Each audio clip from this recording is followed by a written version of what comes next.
The number 4 is best techniques of penetration testing. Here is the question: what is penetration testing? A penetration test, also known as a pen test, is a simulated cyber attack against your computer system to check for exploitable vulnerabilities. In the context of the web application security, penetration testing is commonly used to augment a web application firewall, WAF. Pen testing can involve the attempted breaching of any number of application system, example application protocol interface (API), front-end, back-end servers, to uncover vulnerabilities such as unsustained input that are susceptible to core injection attack. Insights provided by the penetration test can be used to fine-tune your WAF security policies and batch detect vulnerabilities. Penetration test stages. The pen testing process can be broken down into 5 stages.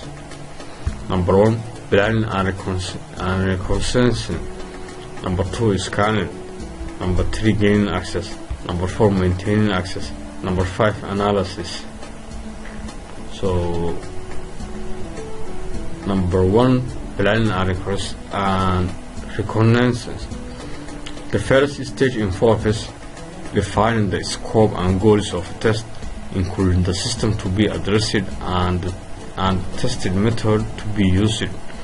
Number 2, gathering intelligence, example network or domain names, mail servers, to better understand how a target works and its potential vulnerability. Number 2 is scanning. The next step is to understand how the target application will respond to various intrusion attempts. This is typically done using static analysis, inspecting an application code to estimate the way it behaves while running. These tools can scan the entirety of the code in a single pass. Dynamic analysis, inspecting an application code in a running state. This is a more practical way of scanning, as it provides a real-time view into application performance. Number 3, gaining access. This stage uses web application attacks such as cross-site scripting, SQL injection, and backdoors to uncover a target's vulnerabilities. Testers try and exploit the vulnerabilities typically by escalating privileges, stealing data, intercepting traffic, etc. to understand the damage they can cause. Maintaining access. The goal of this stage is to see if the vulnerability can be used to achieve a persistent presence in the exploited system long enough for a bad actor to gain in-depth access. The idea is to imitate advanced persistent threats which often remain in a system for months in order to steal an organization's most sensitive data. Number 5, analysis. The results of penetration tests are compiled into reports detailing specific vulnerabilities that were exploited, sensitive data that was accessed, the amount of time the pen testers was able to remain in the system undetected. This information is analyzed by security personnel to help configure an enterprise WAF setting to other applications security solution to patch vulnerability and protect against future attacks. Penetration testing. Penetration testing is divided into external testing, internal testing, blind testing, double blind testing, targeted testing. Penetration testing and web firewalls is another subject, but targeted testing. So it's let me repeat that: external testing, internal testing, blind testing, double blind testing, and targeted testing. So penetration testing methods are those I mentioned before.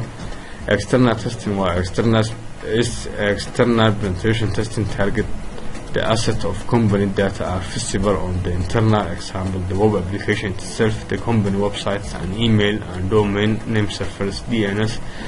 The goal is to gain access and extract valuable data. Internal testing. In an internal test, a tester with access to an application behind its firewall simulated an attacker by a malicious insider. This isn't necessarily simulating a rogue employee. Common starting scenario can be an employee whose credentials were stolen due to phishing attack. Blind testing. In a blind test, a tester is only given the name of the enterprise that's being targeted. This gives security personnel a real-time look into how an actual application assault will take place. Double-blind testing. In a double-blind test, security personnel have no prior knowledge of a simulated attack. As in the real world, they won't have any time to shore up their defense before an attempt breach. Targeted testing. In this scenario, both the tester and security personnel work together and keep each other abreast of their movement. This is valuable training exercise that provides the security team with a real-time feedback from a hacker point of view. Penetration testing and web application firewalls. Penetration testing and web application firewalls are exclusive yet manually beneficial security measures. For many kinds of pen testing, with the exception of blind and double-blind tests, the tester is likely to use WAF data such as logs to locate and exploit an application weak spots. In turn, WAF administrator can benefit from pen testing data after a test is completed. WAF configuration can be updated to secure against the weak spots discovered in the test. Finally, pen testing satisfies some of the compliance requirements for security addition procedures, including PCI, DSS, and SOC 2.